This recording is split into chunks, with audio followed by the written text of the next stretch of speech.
Bienvenue à Minuit Mystère.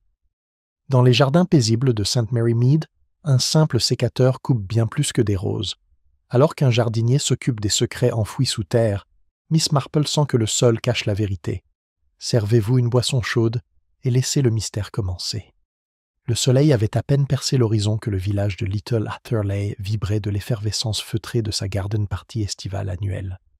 Des glycines grimpaient au mur du jardin, leurs fleurs d'un violet pâle effleurant le visage des lève-tôt qui s'activaient, avec des paniers de sandwich, des tasses de thé et des serviettes délicates. L'air était chargé d'un parfum de rose et d'herbes fraîchement coupées, mêlées au léger arôme du thé infusé. Au milieu de cette agréable agitation, Miss Jane Marple était assise tranquillement sur un banc en fer forgé, sous un grand châtaignier, son panier à tricot sur les genoux, le regard rivé sur le petit théâtre du comportement humain. Il y avait M. Arthur Pendlebury, président du conseil du village, qui s'occupait de la disposition des tables, avec une minutie qui laissait présager que les chaises risquaient de s'effondrer au moindre signe de désordre. À côté de lui, sa femme, la douce et toujours râleuse Madame Pendlebury, s'occupait de la disposition des serviettes, murmurant que de nos jours, personne n'a le sens de l'étiquette. Sur la pelouse du fond, les jumelles Marianne et Béatrice Lowther poursuivaient un grand épagnol au poil duveteux nommé Pipin, poussant des cris de joie en percutant les haies et les massifs de fleurs, dispersant quelques pétales dans leur sillage. Le regard de Miss Marple se porta naturellement vers la longue table dressée à l'ombre des pommiers. Tasses à thé en porcelaine, argenterie polie et carafes en cristal étaient disposées avec soin. Un ruban de lin blanc les courait sur toute leur longueur. Au centre, quelqu'un avait placé une petite figurine de jardinier en porcelaine, tenant une bêche miniature, apparemment inconsciente du symbolisme qu'elle portait désormais, un minuscule emblème de labeur et de secret caché, comme Miss Marple le penserait plus tard. En milieu de matinée, la constellation sociale du village était au complet. Le révérend Clements, avec une légère toux trahissant une pointe d'impatience, salua Madame Jenkins qui murmurait avec insistance au sujet du nouveau comportement de sa voisine depuis son retour de Londres. Le docteur Harrington, toujours attentif, déambulait lentement parmi les invités, hochant la tête et souriant, mais son regard ne manquait jamais une seule interaction. Même le jeune Samuel Tyndall, qui venait d'hériter de la boulangerie du village, se pencha un peu trop avidement sur une assiette de scone, son attention attirée non par la nourriture, mais par les visages des dames qui passaient. Et c'est à cet instant, juste au moment où les premières lueurs du soleil éclairaient la carafe en cristal près de la figurine du jardinier, qu'un cri perçant interrompit le délicat bourdonnement des conversations. Le son provenait de la table, aigu, hésitant, empli d'une peur évidente. Les invités se retournèrent brusquement, renversant thé et sandwich dans un léger chaos. Pipine aboya furieusement, se faufilant entre des jambes effrayées, tandis que les jumeaux se figèrent au milieu de leur course-poursuite. Miss Marple, aiguilles à tricoter en équilibre mais immobile, haussa légèrement les sourcils et s'autorisa un léger soupir. Un instant plus tard, la source du trouble devint évidente. Madame Lydia Penrose, la veuve qui vivait aux abords du village depuis des décennies, se tenait maintenant tremblante près de la longue table. Son visage, habituellement calme et doux, était pâle et tiré. Dans ses mains, elle serrait la petite figurine de jardinier, maintenant renversée sur le côté, une tache sombre s'étalant sur son socle immaculé. Derrière elle, une théière en argent était renversée, son contenu s'infiltrant dans les plis du linge. Mais c'était la silhouette qui attirait tous les regards. La petite bêche semblait pointer d'un air accusateur, comme si elle marquait le début d'un scandale qui sommeillait depuis longtemps sous la surface placide de Little Atherley. Les villageois commencèrent à murmurer entre eux, leurs voix empreintes d'inquiétude, de curiosité et d'un frisson d'intrigue inévitable. « Qui a bien pu faire une chose pareille ?» chuchota Madame Pendlebury à voix basse, tandis que le révérend Clements laissait entendre poliment mais prudemment que quelqu'un avait peut-être renversé la figurine par accident. Le docteur Harrington s'accroupit pour inspecter le liquide renversé sur la nappe, son expression trahissant un léger malaise, comme si même le moindre incident était porteur d'une malveillance potentielle. Miss Marple, calmement assise à son banc, ne bougeait pas. Son regard, toujours aussi perçant, remarquait les détails subtils que d'autres ignoraient, le léger tremblement des mains de Madame Penrose, la façon dont le jeune Samuel Tyndall évitait de croiser le regard, la légère tache de boue sur le bas de la jupe de Marianne Lowther, et la façon dont les doigts du révérend Clements effleuraient le bord de la table, avec une rigidité qui trahissait plus qu'une simple habitude. Pour n'importe qui d'autre, ce n'était qu'un léger vacarme pour Miss Marple. C'était le tout début d'un récit qu'elle pouvait presque déjà lire, écrit en gestes, en regards et en un ténu tremblement nerveux. Lorsque le gendarme du village arriva, appelé dans un moment de panique, les murmures s'étaient mués en un chœur de théories anxieuses. Pourtant, Miss Marple restait assise, tricotant en silence, son regard perçant scrutant les visages inquiets et les conjectures murmurées. Dans son esprit, les germes de la compréhension germèrent déjà, et elle savait, avec une certitude tranquille, que la simple perturbation d'une garden party dissimulait souvent des complexités bien plus profondes qu'un thé renversé ou une figurine renversée. Quelque part, sous les sourires polis et les haies ordonnées de Little Hatterley, un vieux secret avait commencé à s'agiter, et ce serait Miss Marple, avec son observation patiente et sa compréhension aiguë de la nature humaine, qui décalerait la toile avant qu'elle ne se resserre trop. « Tu ne peux pas la laisser là, Lydia. Les gens vont jaser, disait Madame Pendlebury d'une voix grave mais sèche, tandis qu'elle tamponne vainement la tache de thé qui s'étendait sur le linge. Le pot de fleurs en porcelaine gisait toujours sur le côté, sa bêche pointée vers le bord de la table, telle une petite arme abandonnée en plein crime. Madame Penrose, pâle et tremblante, semblait à peine l'entendre. « Ce n'était pas comme ça tout à l'heure, murmura-t-elle. Je ne faisais que tendre la main vers le pot de crème. » Miss Marple, s'étant enfin levée de son banc, s'approcha discrètement, ses pas silencieux sur l'herbe tondue. Elle remarqua que les doigts de la veuve, encore tachés de thé, serraient en trop fort le socle de la figurine, comme pour l'ancrer à quelque chose de plus profond que la porcelaine. « Vous êtes bien sûre, ma chère, qu'elle était là quand vous l'avez trouvée ?» demanda Miss Marple doucement.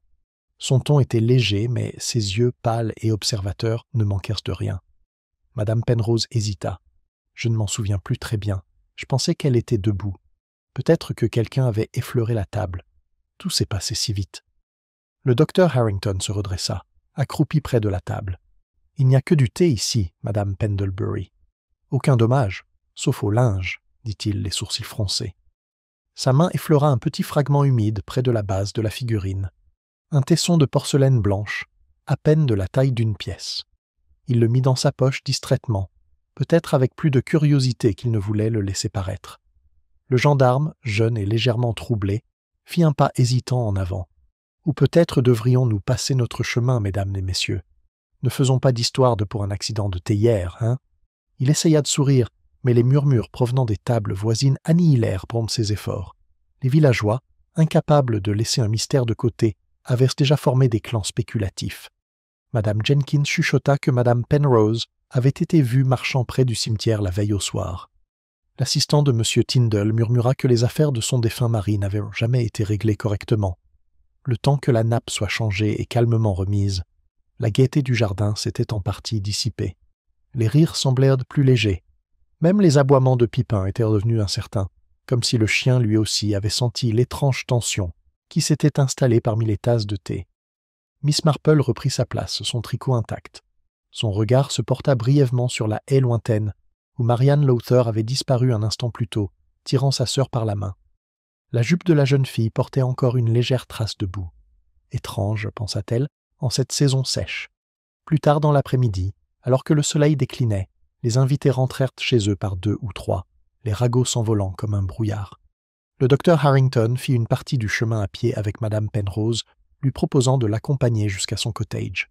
Madame Pendlebury raconta à qui voulait l'entendre que toute cette affaire était une leçon de savoir-vivre d'abord, les distractions ensuite. Et le révérend Clemens se tenait sous le châtaignier, le regard lointain, la main gantée posée sur le dossier d'une chaise qu'il semblait réticent à quitter. Miss Marple resta jusqu'à ce que presque tout le monde soit parti. Lorsqu'elle se leva enfin, elle s'arrêta une fois de plus près de la table. Le linge neuf brillait d'un blanc éclatant, le jardinier en porcelaine avait été remis debout, sa bêche intacte, comme si de rien n'était. Mais près de son minuscule pied, là où le soleil miroitait sur le bord de l'argenterie, un léger trou irrégulier perçait la surface polie de la table, un léger cercle circulaire, plus foncé que ne le laisserait le thé. Le regard de Miss Marple s'y attarda un instant de plus que nécessaire. Ce soir-là, le calme du village semblait revenu, bien que les conversations à la table du presbytère fussent inhabituellement animées. L'épouse du révérend, Madame Clemens, raconta avec délectation les émotions de la journée.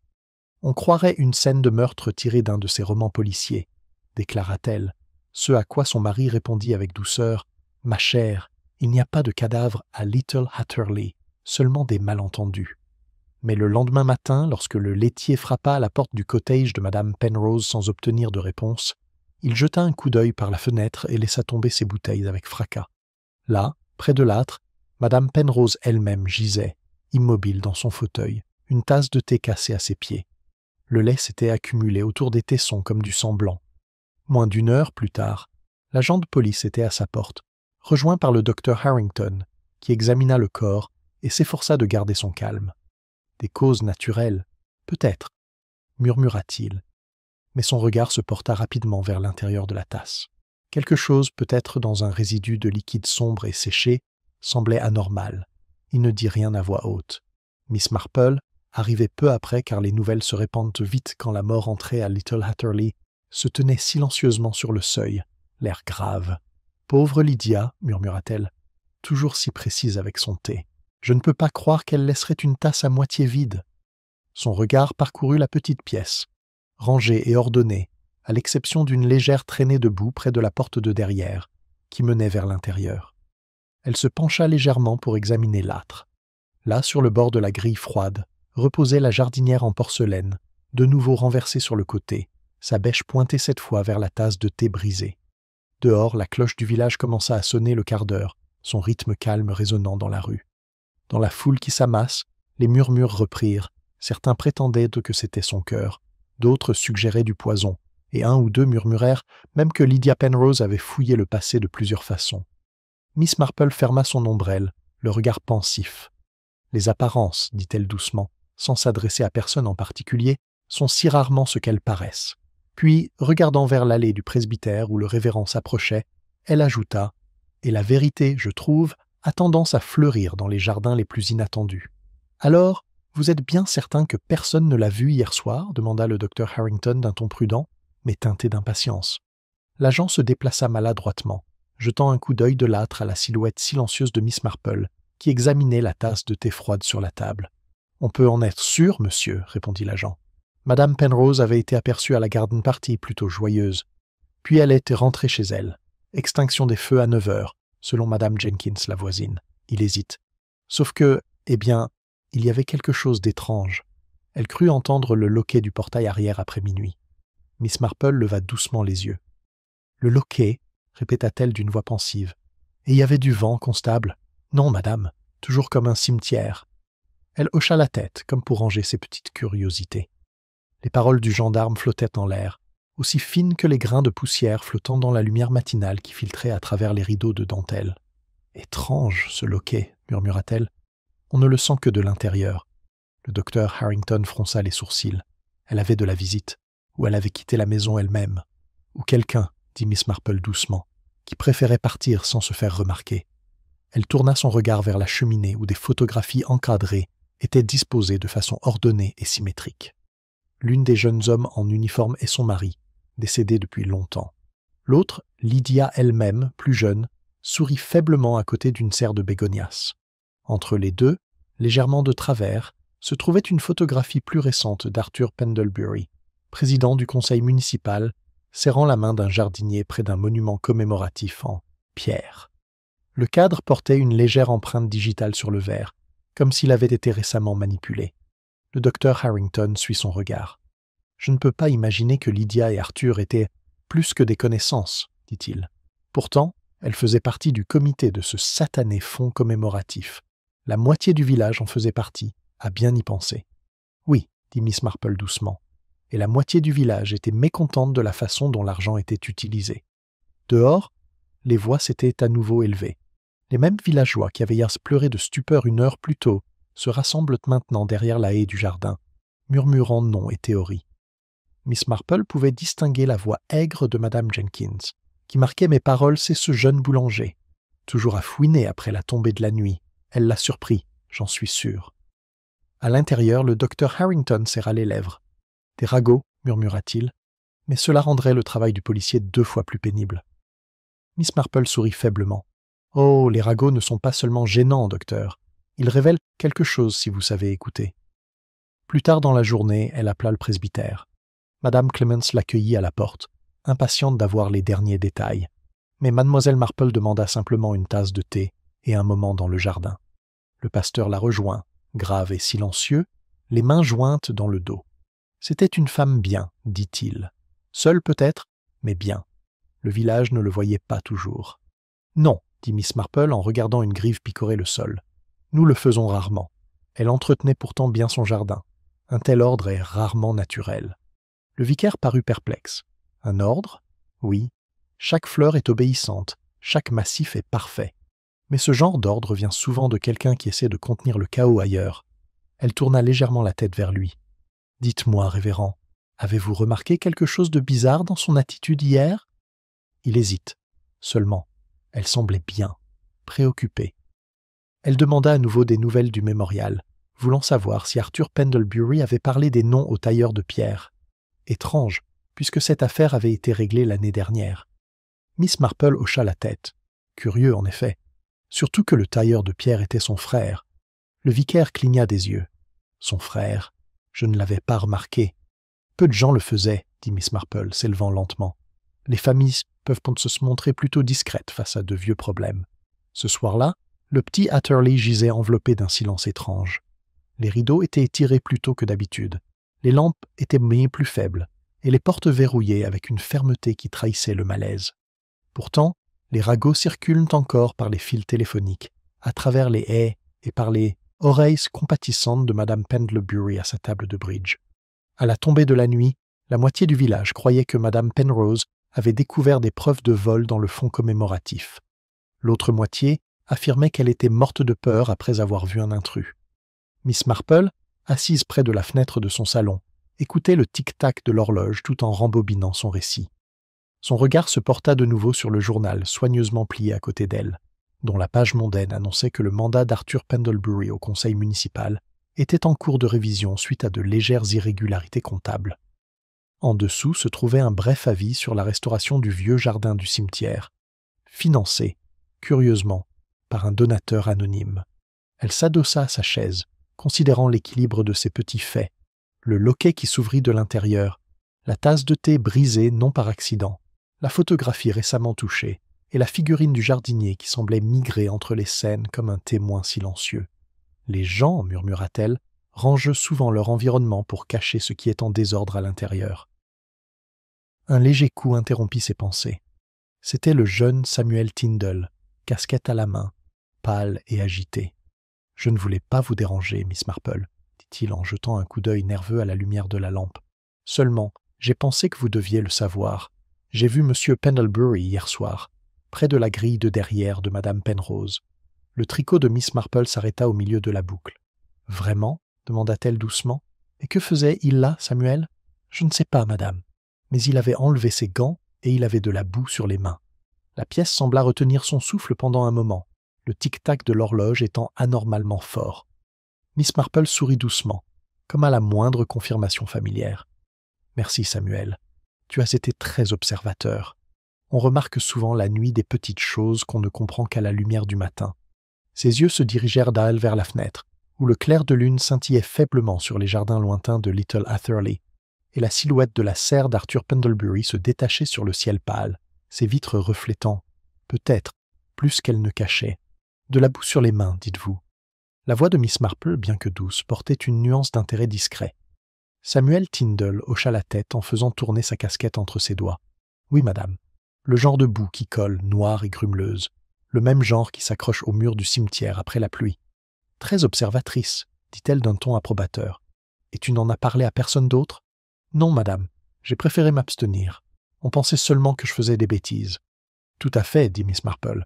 La malice a tendance à pousser dans un sol aussi fertile. Après le départ du garçon, elle resta assise un long moment, songeant au jardin du cimetière récemment restauré, financé par ce donateur anonyme. Il y avait, songea-t-elle, 2 sortes de jardiniers, ceux qui cultivaient et ceux qui enterraient, ce qui était gênant. 1 heure plus tard, elle était devant le portail d'Arthur Pendlebury. L'homme sortit de sa serre, ôtant ses gants en la voyant. Son visage, habituellement rouge de satisfaction, paraissait étrangement tiré. « Miss Marple, Quel plaisir inattendu. Bonjour, monsieur Pendlebury, dit-elle aimablement. Quelle belle soirée. Le parfum du chèvrefeuille se répand même depuis la ruelle. Il sourit avec raideur. Oui, oui, même si le temps a été étrange. La terre reste humide, alors qu'elle ne devrait pas. Terriblement gênant. Les yeux de Miss Marple se posèrent sur la parcelle de terre perturbée derrière le cerf tranché, étroite, à moitié cachée par du lierre grimpant. « Tu as été occupé, à ce que je vois, dit-elle. Nouvelle plantation ?» Il suivit son regard, puis émit un petit rire nerveux. « Oh, je retournais juste la terre. Mon jardinier est parti subitement la semaine dernière. Un homme peu fiable.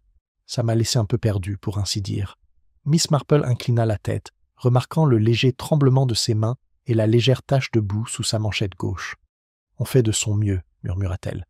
Mais j'ai toujours l'impression que le passé a tendance à ressurgir, même si on l'enfouit profondément. » Pendlebury se raidit, puis esquissa un mince sourire. « Vous avez un tel don pour les mots, Miss Marple. J'ai bien peur que ce ne soit que des années de conversation sur l'élagage, répondit-elle doucement. Avant qu'il puisse répondre, une voix retentit dans la ruelle. Madame Pendlebury s'approcha, vive et indignée comme toujours, son chapeau légèrement de travers. « Arthur, vraiment, le révérend attend depuis une demi-heure. Il dit que la réunion concernant les comptes commémoratifs ne peut commencer sans vous. » Miss Marple se tourna légèrement. « Oh, encore une réunion à propos des comptes ?» Madame Pendlebury renifla. « On parle toujours d'argent dans ce village. Franchement, on pourrait croire que la mort de Lydia Penrose a quelque chose à voir avec la comptabilité. » Le regard d'Arthur se posa sur sa femme puis se détourna. « J'arrive tout de suite, dit-il sèchement. » Tandis qu'il partait, le regard de Miss Marple s'attarda sur la tranchée à moitié creusée. Dans le sol meuble, un petit éclat de porcelaine légèrement blanchâtre dépassait. Elle ne bougea pas pour le toucher. Pas encore. Le lendemain matin, la salle de réunion du presbytère était bondée. Le conseil s'était réuni pour répondre aux rumeurs malheureuses qui avaient suivi le décès de Madame Penrose. Miss Marple y assiste, sur l'insistance polie du vicaire, assise silencieusement dans un coin, tandis que les voix s'élèvent, et s'abaissent. M. Pendlebury se tenait au bout de la table, ses papiers soigneusement rangés. Il n'y a aucune vérité dans ces rumeurs absurdes, déclaratives. Le fonds commémoratif fut géré avec la plus grande bienséance. Madame Jenkins, ses lunettes scintillant de satisfaction, se pencha en avant. Pourtant, le tailleur de pierre, le frère de Madame Penrose, n'avait jamais reçu le paiement intégral. À ce qu'on dit. « Quelle absurdité !» s'exclama Pendlebury. « Ces reçus sont en règle. Alors peut-être que vous leur montrerez, » murmura doucement le vicaire. Un moment de silence suivit. Pendlebury range ses papiers. « Ils sont à la maison, » dit-il finalement. Dans mon bureau, le docteur Harrington, assis à côté de Miss Marple, se pencha et murmura « Il sue à grosses gouttes. »« Je n'ai jamais fait confiance à cet homme. » Miss Marple ne répondit pas. Ses yeux étaient fixés sur Madame Pendlebury, assise, les mains trop serrées sur ses genoux, le regard fixé non pas sur son mari mais sur le sol. Un léger tremblement dans sa main gauche trahissait une pensée qu'elle s'efforçait de réprimer. À la fin de la réunion, Mademoiselle Marple s'attarda auprès du vicaire. « Je me demande, dit-elle d'un ton léger, si feu Madame Penrose vous a déjà parlé du mémorial, peu avant sa mort ?» La vicaire fronça les sourcils. Étrangement, elle le faisait. Elle dit qu'elle craignait d'avoir commis une erreur, des années auparavant, et qu'elle voulait la réparer. « Ah, dit doucement Miss Marple, les erreurs sont si souvent enfouies sous les bonnes intentions. » Ce soir-là, alors que le crépuscule tombait sur Little Hatherley, elle fit une lente promenade devant la maison de Pendlebury. Les fenêtres brillaient d'une douce lumière, mais à l'intérieur, la dispute était audible, même depuis la haie. « Tu m'avais promis que c'était fini !» La voix de Madame Pendlebury était sèche. Si elle découvrait, Arthur la coupa. « Baisse la voix. Il n'y a rien à trouver. Elle est morte, n'est-ce pas ?» Miss Marple s'arrêta à mi-chemin, le cœur serré par une certitude silencieuse. Les mots flottèrent tombent dans l'air immobile, spontanés et révélateurs.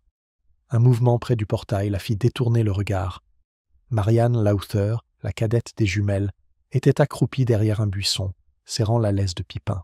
Ses yeux étaient écarquillés. « Miss Marple, » murmura-t-elle. « Je les ai entendus aussi. » Miss Marple sourit doucement. « Je m'en doutais, ma chère. Mais il ne faut pas le répéter. Pas encore. Il y a un temps pour semer et un temps pour récolter. » Elle regarda de nouveau vers la maison, où les ombres de M. et Mme Pendlebury passèrent derrière les rideaux, telles des silhouettes agitées. Puis son regard se porta vers l'allée du cimetière, où la silhouette floue de la figurine du jardinier se dressait encore sur la pierre commémorative, capturant le corps agonisant. Lumière symbole silencieux de soin et de dissimulation. Quelque part, sous les racines de ce village ordonné, Miss Marple le savait. Quelque chose de caché avait commencé à s'agiter à nouveau, quelque chose qui attendait d'être déterré. « Alors, vous pensez qu'ils se sont vraiment disputés ?» demanda le vicaire à voix basse, tout en servant à Miss Marple une modeste tasse de thé le lendemain matin. Elle la remuait distraitement, ses pensées encore occupées par le souvenir des éclats de voix derrière les fenêtres de Pendlebury. « Je pense, répondit-elle doucement, que les querelles conjugales sont rarement ce qu'elles paraissent. Une tasse non lavée ou un vieux compte impayé, voilà les feuilles qui jonchent le sol. Les racines sont plus profondes. » Le vicaire fronça les sourcils. « Mais vous ne suggérez sûrement pas, je ne suggère rien, interrompant doucement la révérende Miss Marple. J'observe.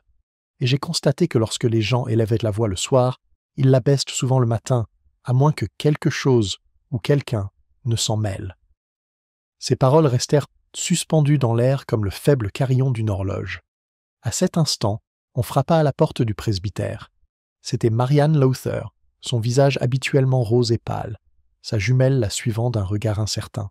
« S'il vous plaît, Miss Marple, » dit Marianne à bout de souffle. « Pippin a trouvé quelque chose. » Miss Marple se leva aussitôt. « Alors, ma chère, nous devrions peut-être voir quel genre d'os il a déterré. » Ils marchèrent d'un pas rapide vers la haie qui bordait l'allée du cimetière. Pippin était bel et bien là, piaffant furieusement au pied d'un arbuste en fleurs. Marianne le désigna. Il n'arrêtait pas d'aboyer. Nous pensions qu'il avait trouvé un lapin. Miss Marple s'agenouilla, écarta quelques feuilles et vit une enveloppe froissée à moitié enfouie dans la terre, le papier taché de terre. Elle la prit délicatement par un coin. « Pas un lapin, murmura-t-elle, mais quelque chose d'aussi vivant à sa manière une lettre. » L'inscription sur le devant, floue mais lisible, indiquait « à n'ouvrir qu'en cas de nécessité ». Elle portait l'écriture caractéristique de Lydia Penrose. Le vicaire fronça les sourcils. « Bon sang, on dirait que c'est récent. » Miss Marple jeta un coup d'œil au sceau intact. « Tout à fait. Et caché, pas laissé tomber. Quelqu'un avait prévu qu'il ne soit découvert que par hasard ou par persévérance. » Avec un calme délibéré, elle l'ouvrit. À l'intérieur se trouvait une simple feuille, l'encre maculée par endroits, l'écriture ferme mais rapide. « Si le malheur m'arrive, que le jardinier taille trop court. Autrefois que j'avais peur de parler, mais la vérité repoussera, même dans un sol empoisonné. » En dessous, aucune signature, seulement un léger croquis d'une bêche. Marianne haleta. Le jardinier. Mais il n'y en a plus eu depuis le départ de M. Brice. L'expression de Miss Marple était indéchiffrable. « Peut-être pas de titre, dit-elle, doucement. Mais les habitudes demeurent. M. Pendlebury, je crois, était un véritable jardinier amateur. » À midi, la lettre était au cœur des conversations à Little Hatterley. La nouvelle se répandit plus vite que la charrette à lait ne pouvait faire sa tournée. Le docteur Harrington arriva au presbytère, indigné. « C'est de la folie, dit-il. Vous allez mettre tout le village en émoi à cause de ces pics métaphoriques. » Miss Marple croisa les mains. « Peut-être. » Mais Lydia Penrose n'était pas une poétesse. Elle pensait précisément ce qu'elle écrivait. Il hésite. « Et alors, qu'en penses-tu ? » Je pense qu'elle craignait quelqu'un qui connaissait à la fois les plantes et les gens, et qui taillait à sa guise. Le gendarme, convoqué une fois de plus, n'avait pas grand-chose à dire. Aucun signe d'effraction cette nuit-là n'a été rapporté. Porte verrouillée, fenêtre verrouillée. Tasse à thé cassée, certes, mais pas de lutte. Du poison alors, marmonna le docteur Harrington. Son cœur était faible, mais je n'exclus pas cette possibilité. Miss Marple hocha lentement la tête. Une mort soignée, docteur. Celle qui ne laisse aucune empreinte, en sauve peut-être quelques-unes sur des gants boueux. Elle passe l'après-midi à marcher, ses pas délicats longeant les jardins de Little Hatherley. Partout où elle allait, elle retrouvait la même tension curieuse, les villageois taillant des haies inutiles, balayant des allées déjà propres, comme si la propreté elle-même pouvait chasser la culpabilité. À la maison Pendlebury, les rideaux étaient tirés, même si la nuit tombait à peine. Par une petite ouverture, Miss Marple aperçut Madame Pendlebury, assise, raide comme une baleine, à son bureau, le visage tiré et gris. Sur la table à côté d'elle se trouvait un registre ouvert. Elle tourna une page, puis se plaqua les mains sur les yeux, comme si les chiffres se moquaient d'elle. Cette nuit-là, le vent souffla un léger soupir agité à travers les haies. Miss Marple, incapable de dormir, tricotait assise près de la fenêtre. La rue était déserte, à l'exception d'une unique lanterne allumée. Arthur Pendlebury, col de son manteau relevé, traversait la place en direction du cimetière. Elle le regarda s'arrêter près du porche, regarder autour de lui, puis disparaître dans l'ombre. 5 minutes plus tard, la cloche de l'église sonna une seule note grave, comme si elle avait été réveillée par accident ou par conscience. À l'aube, le village était à nouveau en effervescence. Quelqu'un s'est introduit dans le hangar du cimetière. Il manquait une bêche, et une parcelle de terre près du mémorial était fraîchement retournée. Miss Marple se tenait là plus tard ce matin-là, l'agent se grattant la tête à côté d'elle. « Les cambrioleurs ne prendraient pas une pelle, dit-il. À quoi sert le ciel ? Déterrer quelque chose, dit doucement Miss Marple, ou enterrer quelque chose qu'il vaut mieux, ne pas voir. » Le gendarme avait l'air inquiet. « Tu crois qu'on devrait ? » ?»« Pas encore, interrompit-elle doucement. Laissons la terre se reposer un peu. Elle révèle mieux ses secrets lorsqu'on ne la dérange pas trop vite. Son regard s'attarda sur le sol humide, dont la lumière matinale reflétait l'éclat sombre. Quelque part en dessous, sentit-elle, se trouvait la vérité, plantée par des mains tremblantes non de chagrin, mais de peur. Et tandis qu'elle se détournait, elle remarqua un petit tesson de porcelaine à moitié brisé posé au bord du chemin, son bord étant peint d'un vert pâle, de la même teinte que le manteau de la figurine du jardinier. « De la peinture verte, dites-vous » Le docteur Harrington fronça les sourcils lorsque Miss Marple déposa le petit tesson de porcelaine sur son bureau plus tard dans la matinée. La légère teinte verte scintillait sous la lumière de la lampe. Ça ne ressemble à rien d'autre qu'à de la glaçure, à mon avis. Probablement encore de cette maudite figurine. Peut-être, répondit Miss Marple. Pourtant, étrange, n'est-ce pas qu'un fragment du jardinier se trouve près de l'allée du cimetière, et non chez Madame Penrose, où il aurait dû être. Il se pencha en arrière, réfléchissant. « Tu crois que quelqu'un l'a déplacé après sa mort ?»« Je crois, dit-elle doucement, que les symboles voyagent un peu comme la culpabilité, ils apparaissent partout où la conscience est à l'œuvre. » Le docteur rit mal à l'aise. « Vous dites ça d'une manière plutôt poétique, Miss Marple. »« La poésie, docteur, dit-elle, n'est que la vérité présentée de façon attrayante. » Le gendarme entra juste à ce moment-là, chapeau à la main. « Pardon, monsieur. Nous avons fait ce que vous nous avez demandé et retourné la terre près du mémorial, là où elle paraissait fraîche. » La chaise du docteur Harrington raclait le sol. Et alors, le gendarme hésite. Rien ne vaut une boîte. En bois, assez petite pour un étui à cigare, fermée à clé mais gorgée d'eau. Nous l'avons apportée au poste. Les yeux de Miss Marple brillèrent légèrement. Les boîtes verrouillées, dit-elle, contiennent toujours deux choses, quelque chose qui vaut la peine d'être gardé ou quelque chose qui vaut la peine d'être caché. Le docteur soupira. Je suppose que nous le saurons bientôt. 1 heure plus tard, la boîte était ouverte sur le bureau du gendarme. À l'intérieur se trouvait une poignée de papiers reçus, des lettres, une page de registre et autre chose, un médaillon terni sur une chaîne brisée. Le médecin s'occupe d'abord des papiers. Des reçus, dit-il, pour le paiement des pierres tombales, et voici la signature de Pendlebury. Le gendarme siffla. Voilà une preuve suffisante que ces comptes contenaient des faits suspects. Miss Marple, cependant, observait le médaillon. Elle le retourna doucement. À l'intérieur se trouvait le portrait miniature d'un jeune homme en uniforme, la même photographie qui trônait sur la cheminée de Madame Penrose, à côté de celle de son mari. « Son frère », murmura Miss Marple, ou plutôt l'homme qu'elle disait être son frère. Le docteur Harrington fronça les sourcils. « Vous avez dit ?» Elle hocha la tête. « Je n'avais jamais vu de ressemblance familiale, et Lydia Penrose était bien trop prudente pour laisser traîner des incohérences, à moins qu'elles ne servent ses intérêts. » L'agent cligna des yeux. « Tu veux dire qu'elle a menti sur son identité ?» Miss Marple sourit faiblement. Elle n'avait peut-être pas menti. Reclassée. Les papiers furent envoyés au magistrat cet après-midi-là, mais une fois de plus, les rumeurs prirent le dessus sur la justice. Le soir venu, tout le village était convaincu que la boîte contenait des lettres d'amour, que Madame Penrose avait fait chanter Pendlebury pour obtenir des fonds municipaux, et que sa mort soudaine n'était pas un accident. À la table de bridge ce soir-là, Madame Jenkins murmura triomphalement. « J'ai toujours dit qu'elle avait un passé. Aucune femme ne vit seule aussi longtemps sans raison. » Miss Marple, qui écoutait non loin de là tout en enroulant sa laine, ne répondit pas. Mais en rentrant chez elle, elle trouva un mot plié glissé sous sa porte. L'écriture était maladroite, presque enfantine. « S'il te plaît, ne parle à personne de la boîte. Tu ne comprends pas. » Elle ne le faisait pas chanter. Elle l'aidait. Il n'y avait aucune signature. Le lendemain, un autre rebondissement se produisit. Madame Pendlebury apparut au cottage de Miss Marple. pâle, mais sereine. « J'ai pensé qu'il valait mieux venir, commença-t-elle. Arthur était terriblement affligé que ses propos injurieux le ruinent. Miss Marple lui fit signe de s'asseoir. « Les rumeurs sont comme le lierre, Madame Pendlebury. Elles s'accrochent au mur qu'on construit soi-même. » Les doigts de Madame Pendlebury tordirent le bord de son gant. « Vous avez toujours été gentille, Miss Marple. Alors, je vais le dire clairement. Mon mari n'a rien à voir avec la mort de Madame Penrose. Quoi qu'elle ait planifié, c'était de son fait. » Miss Marple pencha la tête. « Alors pourquoi était-il venu dans son jardin ce soir-là » La femme s'est figée. « Qui t'a dit ça ?»« Quelqu'un a remarqué sa lanterne, dit doucement Miss Marple.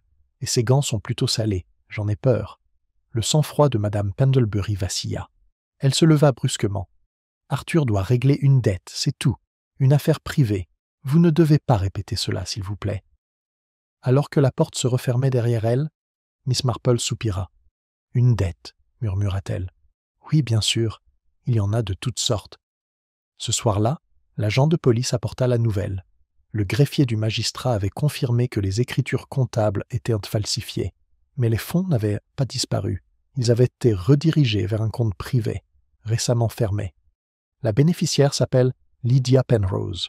Curieuse, dit Miss Marple en entendant cela. La victime s'est payée elle-même, et pourtant, elle a laissé une lettre accusant une autre personne.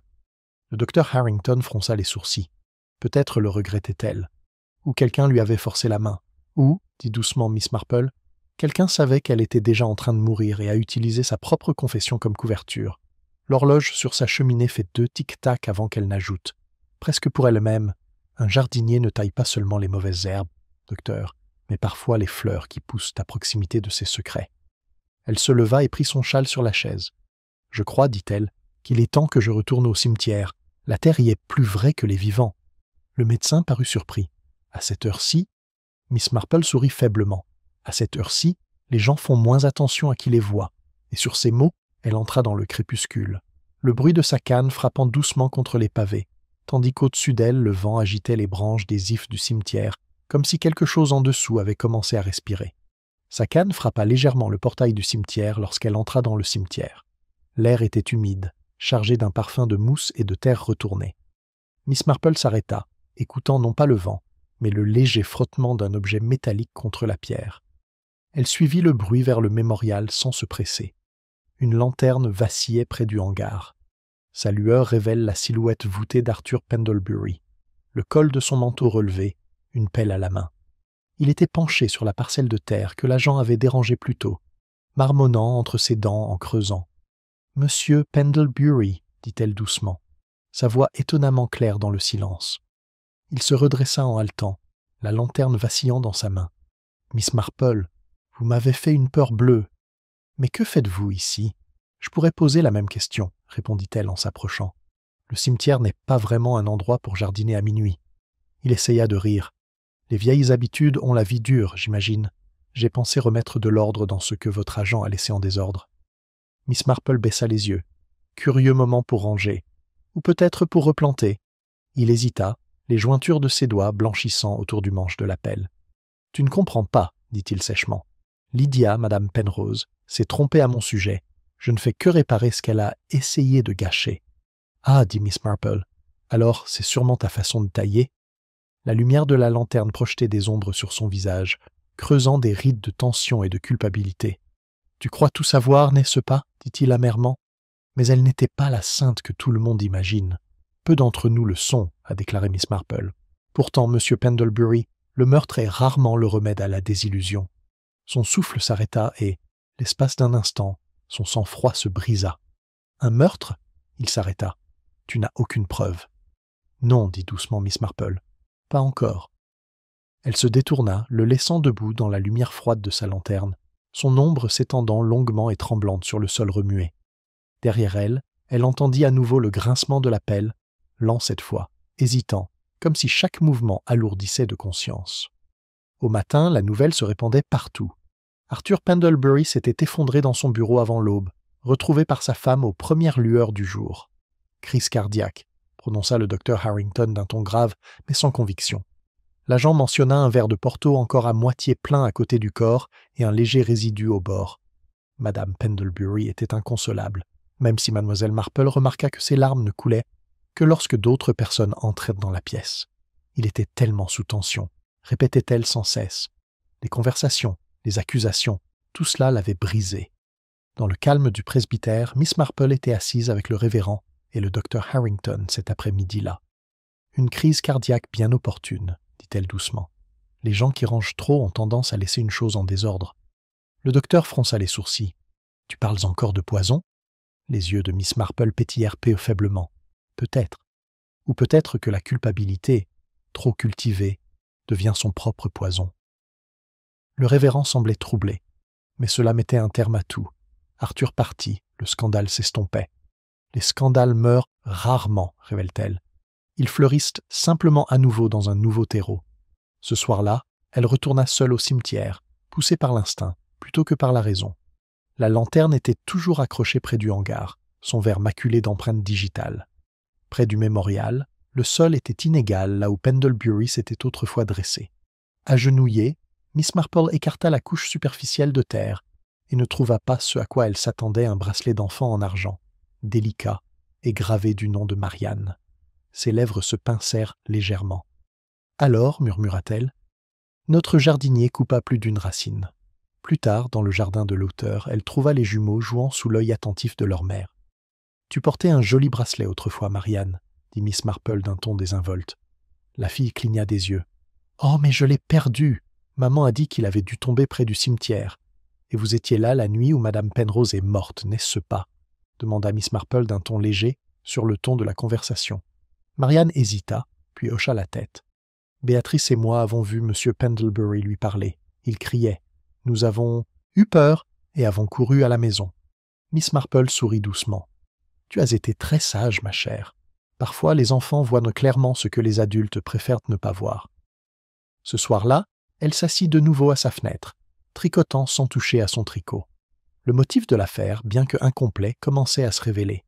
2 morts, un registre caché, une bêche de jardinier et maintenant un bracelet d'enfant, enfoui parmi des fleurs artificielles.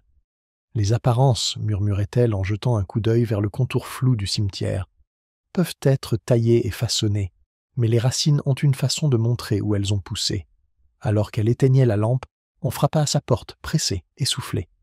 Lorsqu'elle ouvrit, Madame Pendlebury se tenait là, échevelée, les yeux rouges et hagards.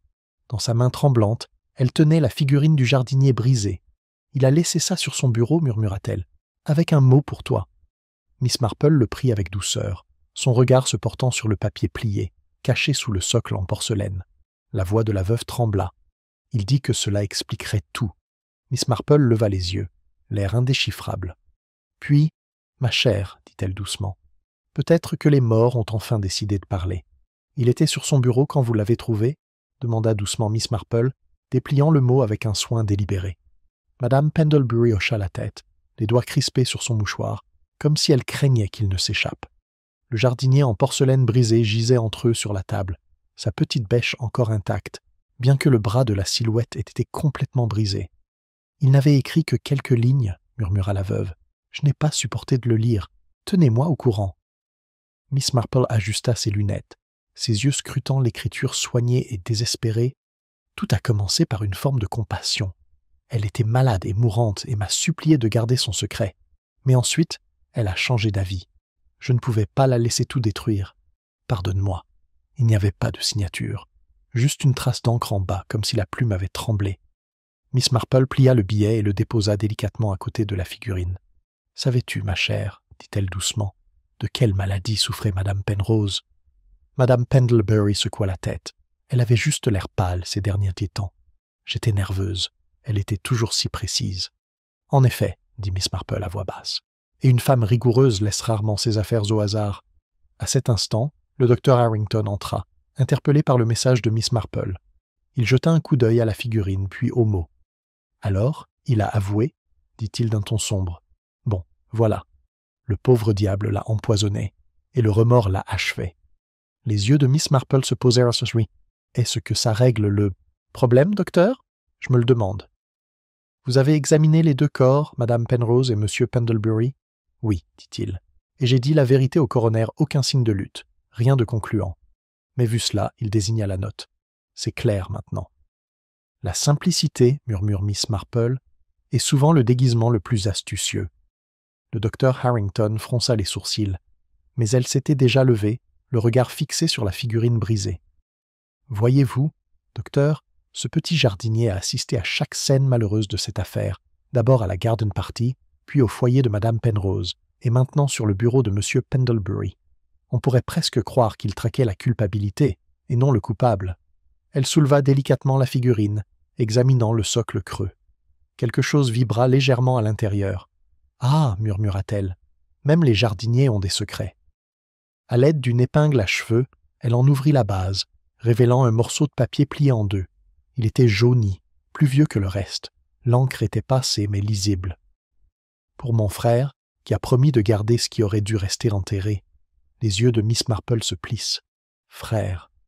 Mais Madame Penrose n'avait pas de frère vivant, à moins qu'elle ne fasse référence à quelqu'un par métaphore. Madame Pendlebury retient son souffle. Arthur avait appelé sa sœur une fois, murmura-t-elle. Des années auparavant, avant que quiconque ne la connaisse vraiment, j'ai pris ça pour une marque d'affection. Peut-être, dit Miss Marple, ou peut-être une vérité que personne ne voulait voir. Le médecin le fixa. Tu ne peux pas vouloir dire. Je veux dire, dit Miss Marple à voix basse, Lydia Penrose et Arthur Pendlebury étaient liés par bien plus que des comités villageois. Ils partageaient un passé et un secret liés à ce jardin commémoratif. Madame Pendlebury vacillait sur sa chaise, pâle comme le linge à son cou. « Vous avez tort, dit-elle d'une voix rauque. Arthur me l'aurait dit. Le ferait-il » La voix de Miss Marple était douce, presque bienveillante.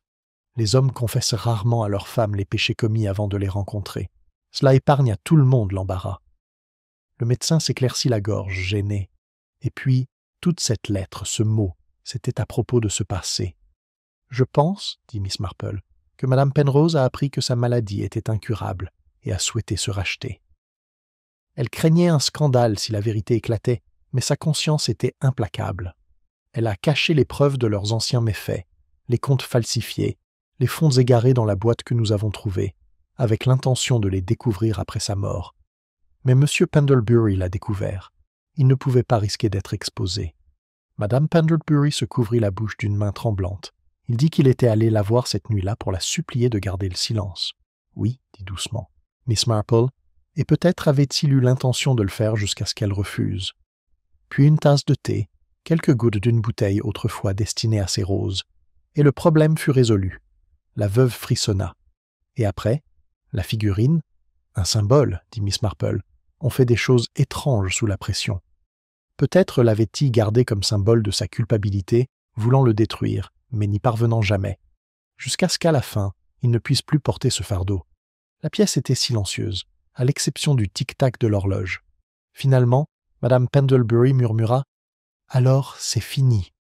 Le regard de Miss Marple se porta vers la fenêtre, où la pluie s'était mise à tomber, tapotant doucement les carreaux. « Fini ? Oh non, ma chère, elle n'a fait que déplacer ses racines. Le passé reste rarement enfoui, il repousse, dans un terreau différent. » Elle se leva et alla à la fenêtre, son reflet pâle dans la vitre. « Et pourtant, ajouta-t-elle d'un ton presque mélancolique, quelque chose cloche encore. Le schéma ne colle pas tout à fait. » Le docteur Harrington leva brusquement les yeux. « Que voulez-vous dire ? » ?»« L'écriture, dit-elle. La note d'Arthur était fermée au début, mais faible vers la fin. Pourtant, le trait d'encre tremblait, non pas à cause d'un tremblement, mais d'une interruption. Madame Pendlebury la fixa du regard. « Une interruption ? » ?»« Oui, dit Miss Marple en se retournant vers eux. « Il a peut-être commencé cette note de son plein gré, mais quelqu'un d'autre l'a peut-être terminée. » Une rafale de vent fit trembler la vitre, et Madame Pendlebury poussa un petit cri. La figurine, posée sur la table, bascula doucement sur le côté, sa petite pelle pointée vers sa main. « Quelqu'un d'autre a-t-il terminé ?» répéta Madame Pendlebury d'une voix faible, brisant le silence qui régnait dans la pièce. Le regard de Mademoiselle Marple était calme mais inflexible tandis qu'elle s'approchait, le bout des doigts posé sur le bord du bureau. « Oui, ma chère, je crois que votre mari a commencé son mot en désespoir de cause, mais il a été interrompu, peut-être par quelqu'un qui souhaitait que la vérité paraisse plus claire qu'elle ne l'était. » Le docteur Harrington remua, mal à l'aise. « Tu ne peux pas vouloir dire... »« Je veux dire, dit doucement Miss Marple, que le remords n'était pas la seule main qui tenait ce stylo. Les lèvres de Madame Pendlebury tremblèrent. « Tu crois que je… » Elle hésita, incapable de terminer sa phrase. Son regard se porta sur la figurine posée sur la table, sa petite pelle accrochant la lumière comme une lame. Je voulais seulement le protéger. Arthur était si angoissé. Je me disais que si les gens croyaient, s'ils pensaient à un suicide, alors au moins son nom. On aurait pitié plutôt que de le condamner, conclut doucement Miss Marple. C'est tout à fait compréhensible. Les femmes ont fait bien plus de bêtises pour bien moins d'amour. La veuve laissa échapper un son entre le sanglot et le rire. « Vous êtes cruelle, Miss Marple. »« Non, ma chère, dit-elle doucement, juste assez grande pour reconnaître les schémas. Voyez-vous, on tue rarement par cupidité ou par haine. On le fait pour préserver quelque chose qui compte une réputation, un secret, une image de soi. À Little Atherley, cela vaut souvent plus que la vie. » Le docteur Harrington parla dans le silence, à voix basse. Si elle a modifié la note, cela ne fait pas d'elle une meurtrière. Non, acquiesça Miss Marple, cela ne fait d'elle qu'une complice après coup. La tête de Madame Pendlebury se releva brusquement, la panique traversant ses yeux. Après coup ? Le ton de Miss Marple restait presque familier. Votre mari a peut-être empoisonné Madame Penrose, mais sa propre fin semble moins simple. Le verre de Porto, par exemple. Vous le lui avez servi, n'est-ce pas ? La veuve était restée complètement immobile. Il me l'a demandé. Il a dit qu'il n'arrivait pas à dormir. En effet, dit Miss Marple en joignant les mains. Et tu as remarqué comme il était devenu pâle, comme son cœur battait fort. Tu savais que la bouteille sur son bureau n'était pas du vin, mais du laudanum, n'est-ce pas ? Madame Pendlebury s'agrippa à sa chaise. Non, je le jure. Le docteur Harrington l'interrompit brusquement, mademoiselle Marple.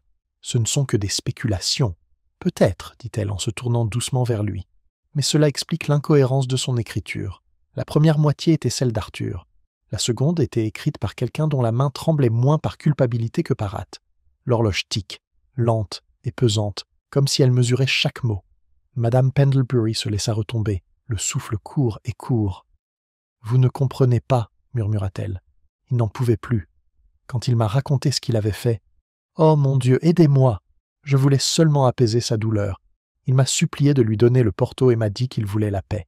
Et quand il est parti, j'ai rendu ce mot définitif, pour qu'on ne pende pas sa mémoire. L'expression de Miss Marple s'adoucit, mais ne céda pas. Vous avez agi par amour ? Pas par malice. Mais par amour, Madame Pendlebury peut être une jardinière impitoyable. La veuve enfouit son visage dans ses mains, sanglotant doucement. Le docteur Harrington se détourna, faisant semblant de ranger des papiers, malgré sa mâchoire crispée. Miss Marple s'approcha de la fenêtre. Derrière la vitre, la pluie avait cessé, laissant le cimetière enveloppé d'une brume argentée. « Il y a une dernière chose, » dit-elle. La lettre de Madame Penrose, celle que nous avons trouvée près de la Way, avait été écrite après le début de sa maladie. Elle craignait de mourir sans confession, mais sa peur, je pense, n'était pas d'être exposée. Elle craignait de laisser son secret entre de mauvaises mains. Le docteur fronça les sourcils. « Tu veux dire qu'elle faisait confiance à Arthur pour le garder ?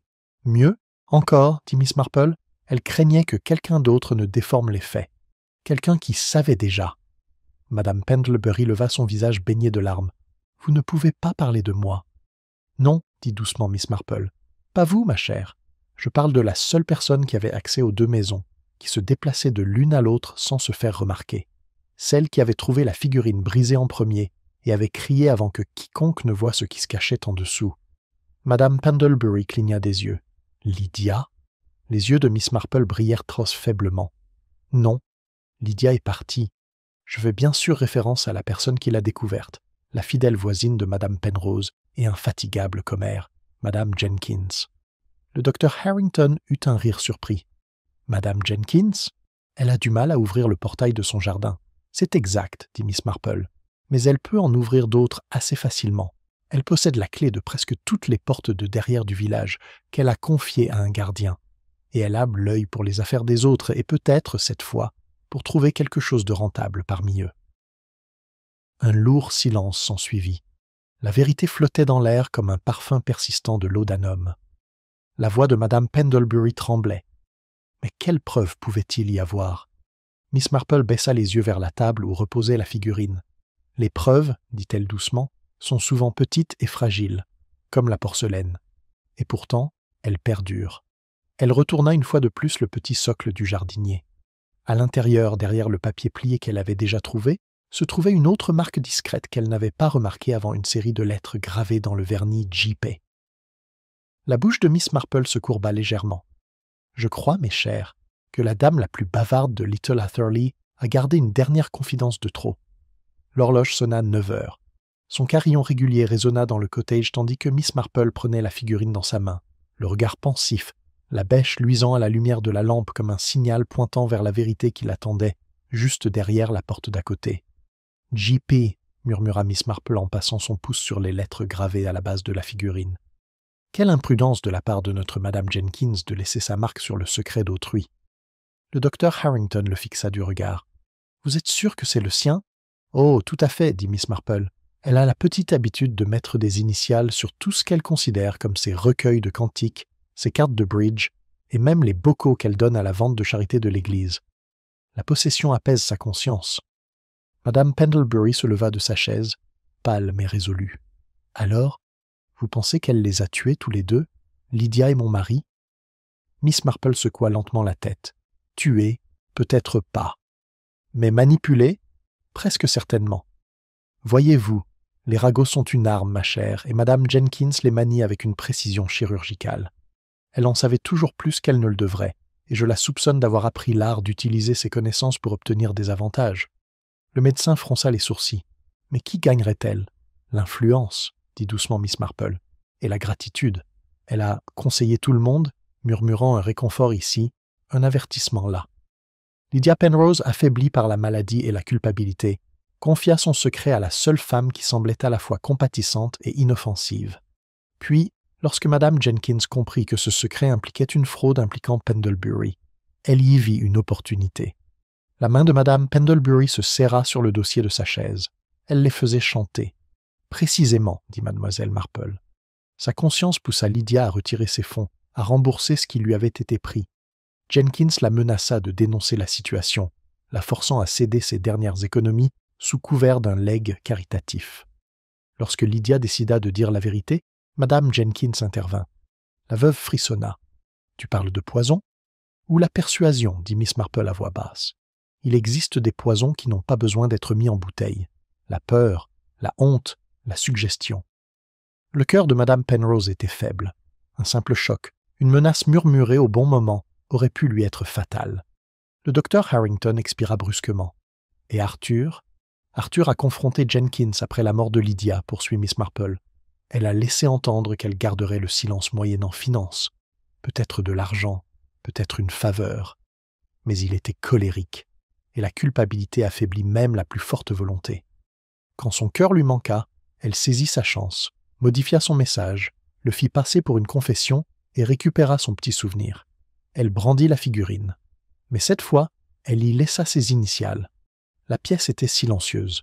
Le feu crépitait faiblement. Dehors, la cloche de l'église sonnait l'heure, lente et posée. Madame Pendlebury murmura qu'elle le niera. « Bien sûr, » dit Miss Marple en glissant la figurine dans son réticule. « Mais le déni est un abri fragile. Un petit souffle de vérité suffira à le faire tomber. » Le lendemain matin, Miss Marple rend visite à Madame Jenkins. La maison sentait légèrement le cirage à la lavande et les secrets. La femme elle-même apparut dans son salon, vive et poudrée, un châle de dentelle soigneusement drapé sur ses épaules. « Miss Marple, quelle surprise précoce! J'imagine que vous avez entendu toutes ces horribles histoires. Pauvre Monsieur Pendlebury! Quelle tragédie! » « Oui, » dit Miss Marple avec un sourire aimable. « Quel choc pour le village! Mais j'imagine que vous y étiez préparée. » Madame Jenkins cligna des yeux. « Prête? Vous semblez anticiper les choses, » dit Miss Marple. « Vous êtes arrivée chez Madame Penrose juste au moment où elle mourait. Et plus tard, vous avez dit à la moitié de la paroisse que Monsieur Pendlebury avait été aperçu près de son jardin, avant que quiconque puisse le savoir. » Madame Jenkins émit un petit rire. « Oh, on entend des choses. »« En effet, » dit Miss Marple en posant son réticule sur la table, comme le bruit d'une opportunité qui frappe, ou qui creuse. La main de la femme s'arrêta sur sa tasse de thé. « Pardon ?» Miss Marple retira la figurine en porcelaine et la déposa délicatement sur la nappe. « Elle semble vous appartenir. » Pour la première fois, le sang-froid de Madame Jenkins se brisa. Sa bouche s'ouvrit, puis se referma. Je n'avais jamais vu ça auparavant. Miss Marple pencha la tête. curieuse. Parce que vos initiales sont à l'intérieur. Un silence s'étira comme du verre filé. Puis Madame Jenkins laissa échapper un rire strident et aigu. « Eh bien, si vous voulez savoir, Lydia me l'a offert il y a des années. Un cadeau, pour le garder précieusement. Je l'avais complètement oublié. En sécurité, répéta doucement Miss Marple. Très juste. » Elle se leva et ajusta ses gants. « Voyez-vous, Madame Jenkins, j'ai appris que lorsqu'on enterre des choses, des boîtes, des lettres, et même des vérités, on le fait toujours dans un endroit familier. Le gendarme trouvera sans doute quelques endroits familiers sous vos lilas, je crois. » La voix de Madame Jenkins s'éleva, stridente de colère. « Vous n'avez aucune preuve ?» Les yeux de Miss Marple pétillèrent légèrement. « Oh, mais moi, si. » Le résidu vert sur la bêche du jardinier correspondait à l'oxyde de cuivre de la bouteille de laudanum du garde-manger de Madame Penrose. Elle était nettoyée, sauf là où on la tenait pour déplacer la figurine. Le visage de la femme âgée était décoloré. On ne peut pas le prouver. Les apparences, dit doucement Miss Marple, sont très difficiles à tailler une fois qu'elles commencent à se propager. Elle se tourna vers la porte tandis que Madame Jenkins s'enfonçait dans son fauteuil, tremblante. Je devrais aller chercher l'agent de police. C'est une matinée idéale pour découvrir des choses. Ce soir-là, alors que le crépuscule tombait sur Little Hatherley, le village exhalait son calme inquiétant pour la première fois depuis des semaines. Les fenêtres brillaient faiblement, les rumeurs s'atténuaient. Maintenant, à moitié choquée, à moitié satisfaite. Madame Jenkins, escortée dans la voiture du gendarme, avait laissé un silence de silence. Miss Marple était assise près de sa fenêtre, les derniers rayons du soleil couchant attrapant ses aiguilles, à tricoter comme 2 fils d'or. La figurine reposait sur la cheminée, fraîchement réparée, tandis que la bêche était réparée, les initiales encore légèrement visibles sous la glaçure. Le vicaire lui rend brièvement visite pour la remercier, l'air à la fois triste et soulagé. « Vous avez raison, mademoiselle. »« Marple, dit-il doucement. Le péché a des racines profondes, même dans les petits jardins. » Miss Marple sourit faiblement. « Oh, révérend, chaque jardin cache ses mauvaises herbes. Il suffit de patience et d'un bon œil pour les trouver. » Son regard s'attarda sur le crépuscule dehors, où les ifs du cimetière se dressaient, immobiles et dignes, veillant longuement. Les gens, murmura-t-elle, ressemblent beaucoup à leurs roses. Certains fleurissent au soleil, d'autres à l'ombre. Mais tous, avec le temps, montrent leurs épines. L'horloge sonna 8 heures, son carillon doux et mesuré. Miss Marple reprit son tricot, la laine se déroulant avec aisance entre ses doigts. Dehors, le vent du soir agitait les feuilles, emportant les derniers murmures du scandale trop longtemps ancré à Little Hatherley. Seul le jardinier restait silencieux, porcelaine, éternel, sa petite bêche luisant faiblement à la lumière de la lampe comme si elle aussi avait terminé son travail. « Ainsi, voyez-vous, disait la révérende Miss Marple en franchissant la porte du presbytère pour rejoindre St. Mary's Lane, ce n'est pas la malveillance qui a troublé notre paix, mais les petites indulgences que les gens s'autorisent quand ils pensent que personne ne les regarde. Une rumeur murmurée, un bibelot bien gardé, un clin d'œil à la vérité, chacun étant bien innocent pris isolément.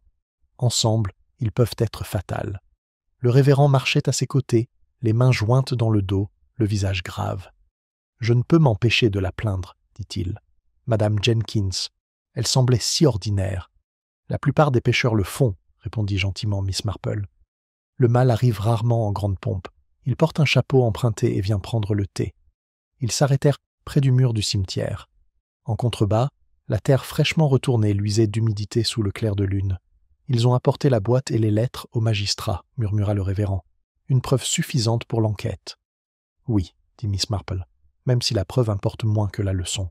Nous entretenons nos jardins pour le plaisir des yeux, mais nous oublions ce qui se cache sous la terre. Les secrets prospèrent dans l'obscurité bien plus longtemps que la vérité au soleil. Le vent bruissait dans les ifs. Quelque part, au-delà des tombes, un rossignol chantait doucement, mélancoliquement. Ce chant attira son regard vers le mémorial où une unique bougie vacillait à sa base. Quelqu'un, peut-être par culpabilité ou par piété, y avait remis le jardinier en porcelaine. Sa petite bêche se reflétait dans la flamme, scintillant comme un rappel de tout ce qui avait été enterré et exhumé. « Le village sera-t-il un jour pareil ?» demanda doucement le révérend. « Oh, j'imagine, dit Miss Marple. Les villages sont comme les gens, ils oublient ce qui les dérange et se souviennent de ce qui les flatte. Bientôt, on dira de Madame Jenkins qu'elle est une pauvre femme égarée, et Lydia Penrose deviendra un exemple de moralité au sein de l'Union des mères. Elle sourit faiblement. Little Hatherley se rétablira. La respectabilité est une mauvaise herbe. Ils retournèrent vers la route, leurs pas lents et réguliers. Des lumières brillaient aux fenêtres des chaumières, certaines tamisées par pudeur, d'autres par curiosité. Miss Marple pouvait presque entendre les ragots se tisser, adoucissant déjà le scandale pour en faire un récit sans danger à l'heure du thé. Devant son portail, elle s'arrêta et regarda de nouveau vers l'église. « Vous savez, dit-elle doucement, ce sont les plus petites choses qui nous détruisent. » Madame Jenkins pensait qu'un secret lui donnerait du pouvoir, Arthur Pendlebury pensait que le silence le protégerait. Et Lydia Penrose, la pauvre âme, croyait que la confession lui apporterait la paix. Pourtant, tous confondaient dissimulation et contrôle. Le révérend hocha la tête solennellement. « Et vous, Miss Marple, qu'est-ce qui vous empêche de commettre une telle folie ?» Ses yeux pétillaient. L'âge, peut-être. Et savoir que les gens ne changent jamais vraiment. Cela évite d'en attendre trop. Elle lui souhaita bonne nuit et entre dans sa chaumière. Le salon était chaud, l'air légèrement parfumé de lavande et de laine. Sur la cheminée, la figurine réparée attendait, un peu absurde peut-être, mais étrangement réconfortante. Miss Marple déposa son tricot à côté, puis se pencha pour observer le visage du petit jardinier. « Miséricorde et malice » murmura-t-elle. Toutes deux ont une expression si douce. Elle tira les rideaux, laissant la lumière tamisée de la lampe éclairer la figurine. Dehors, le silence régnait dans la ruelle, et la cloche de l'église marquait la demi-heure. Dans ce silence, le village semblait restauré, propre, respectable, et inconscient des racines que Miss Marple avait dérangées sous ses parterres de bienséance. Mais dans son esprit, la vieille femme revoyait encore les mains pâles de Lydia Penrose serrant la bêche, le billet taché d'encre d'Arthur Pendlebury oscillant entre culpabilité et amour, et les yeux brillants de Madame Jenkins sous un masque de bonne manière. Le trio s'attardait là, tels des fantômes tissés de leurs propres faux semblants. Miss Marple s'assit et enfila du fil neuf dans ses aiguilles. « Quel dommage, dit-elle à voix haute, que les gens fassent autant de mal par gentillesse. » Et tandis que les aiguilles commençaient à cliqueter à un rythme régulier et apaisant, la pluie recommença à tomber sur Little Hatherley, lavant les tombes, les chemins, les haies, et peut-être, si le ciel se sentait généreux, quelques consciences aussi.